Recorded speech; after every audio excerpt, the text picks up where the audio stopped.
Let's make a new Coraline tunnel. This is the end result of what we're trying to make. It's just an endless tunnel that goes down the back of this little box. Now, all the tunnels I made in the past were quite large, so I want to try and make a smaller one. So we're going to use this box and just cut it up. Also going to need some copper LED lights, a whole bunch of tissue paper, and a lot of craft glue. First, let's cut up this box to size. There's a spider inside.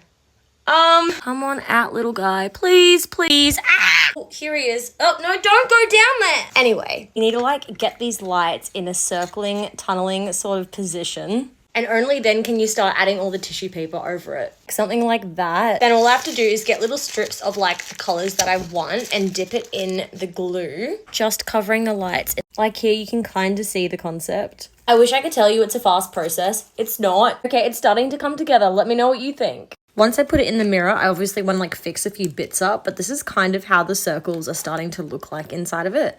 And then with the lights on as well.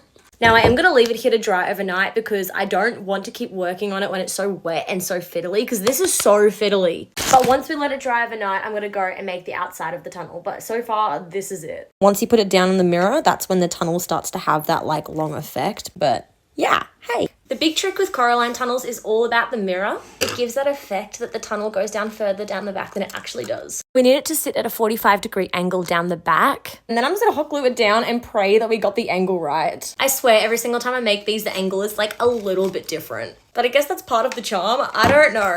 Okay, battery packs down the back, mirrors in. I just need to glue this down and then we can put the lid on top. I do think I got the lid height wrong, but that's nothing we can't fix with a bit of paper mache. I mean, this is probably gonna help neaten out the exterior of it anyway. Because I want the outside of the box to look like as much the wall of a house as possible. Like, okay, you know, like this kind of texture. Everything is so wet, but I really want to finish the front part today. And we're just gonna dip our little strands of tissue paper in it and then just put it at the front of the tunnel. Like this. As it's done, let me know what you think. Here's the tunnel. It still needs to dry, but this is how it looks like so far. You can see that it just like goes down the back corner there. I like this one. It's like more purpley and pink compared to my other ones, which is super cute. It's currently drying outside in the sun because it's still very, very wet. I do want to start working on the door. I have an idea. Okay. Similar to this one, I want to add a frame on it. The only thing is I'm not sure if I'll be able to drill the little hinges into the door because it's going to be an air dry clay this time. My theory is that we can glue the hinges on, so I still want to do the frame. I really hope I cut this to the right size. Pray for me. Kind of want it to be imperfect. I don't have like any clay tools, I'm not gonna lie. Okay, honestly, it doesn't look that bad. You just have to leave a little mark for the keyhole. This feels very important to me. Look at it.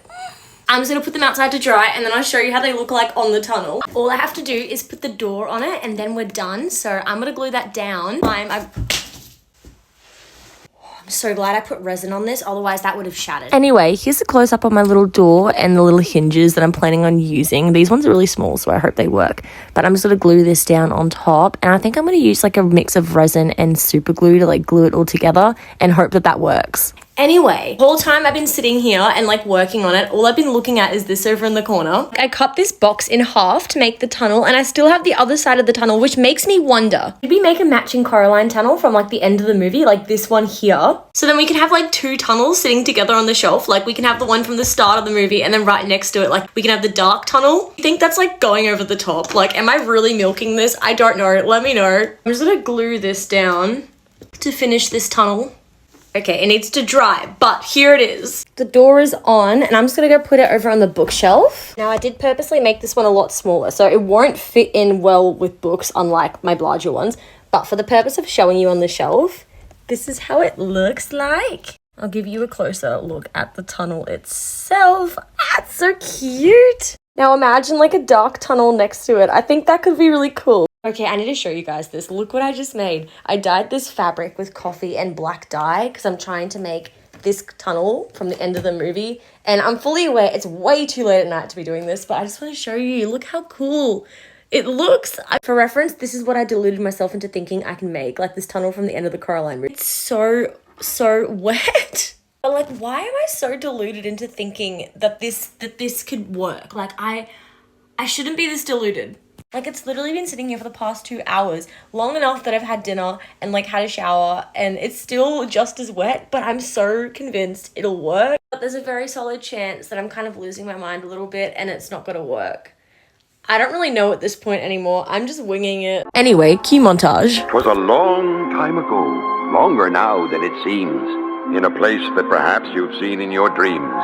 For the story that you are about to be told took place in the holiday worlds of old. Now, you've probably wondered where holidays come from. If you haven't, I'd say it's time you begun.